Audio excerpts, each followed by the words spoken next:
बिहार के बांकीपुर, गुजरात के मांजलपुर और मध्य प्रदेश के दतिया विधानसभा सीटों पर हुए उपचुनाव के नतीजे आज घोषित किए जाएंगे। आपको बता दें कि सोमवार सुबह 8 बजे से ही तीनों सीटों पर मतगणना शुरू हो चुकी है।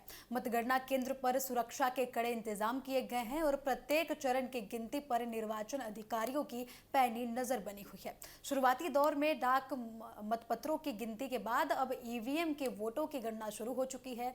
उम्मीद है कि दोपहर तक तीनों सीटों की तस्वीर काफी हद तक साफ हो जाएगी।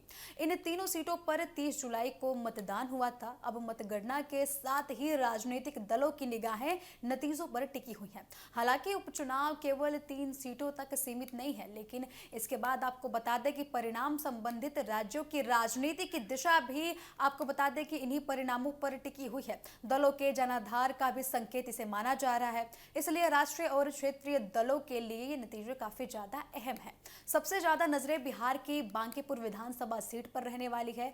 पटना स्थित एएन कॉलेज को मतगणना केंद्र बनाया गया है, जहां सुबह से ही मतगणना लगातार जारी है। बांकीपुर सीट के लिए कुल 16 टेबल लगाए गए हैं और प्रत्येक टेबल पर 3-3 मतगणना कर्मियों को तैनात किया गया है, जहां 21 राउंड में वोटों की गिनती की जाएगी। निर्वाचन अधिकारियों के अनुसार हर राउंड के बाद परिणामों की समीक्षा की जाएगी और फिर अगले चरण की गिनती शुरू की जाएगी। राजनीतिक दलों के आपको बता दें कि प्रत्याशियों और उनके एजेंट भी मतगणना केंद्र पर लगातार मौजूद हैं और हर राउंड पर अपनी पैनी नजर बनाए हुए हैं।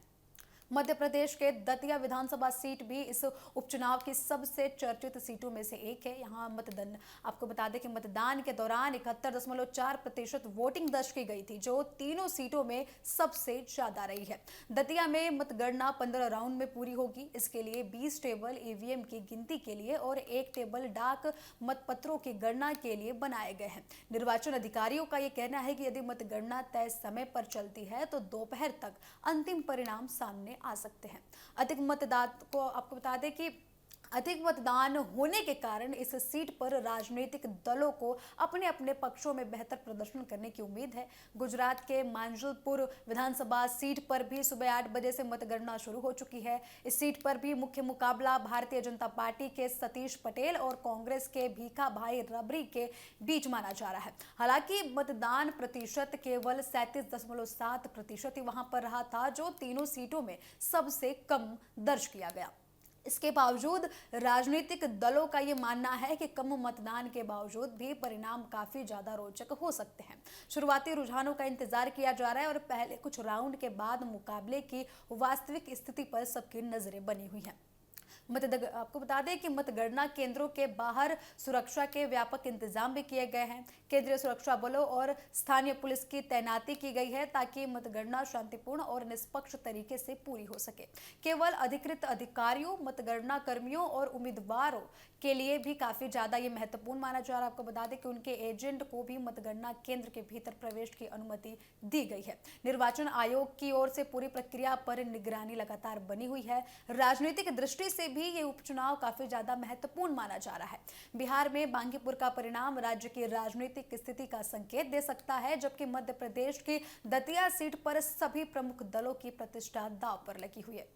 वही बात करें गुजरात के, तो गुजरात के मांजलपुर में भी भाजपा और कांग्रेस के बीच सीधा मुकाबला होने के कारण ये सीट भी काफी ज्यादा हाईलाइट हुई है। राजनीतिक विश्लेषकों का इस पर यह कहना है कि भले ही केवल 3 सीटों पर उपचुनाव हो, लेकिन इसके नतीजे आने वाले समय की राजनीतिक रणनीतियों और चुनावी तैयारियों पर काफी ज्यादा असर डाल सकते हैं।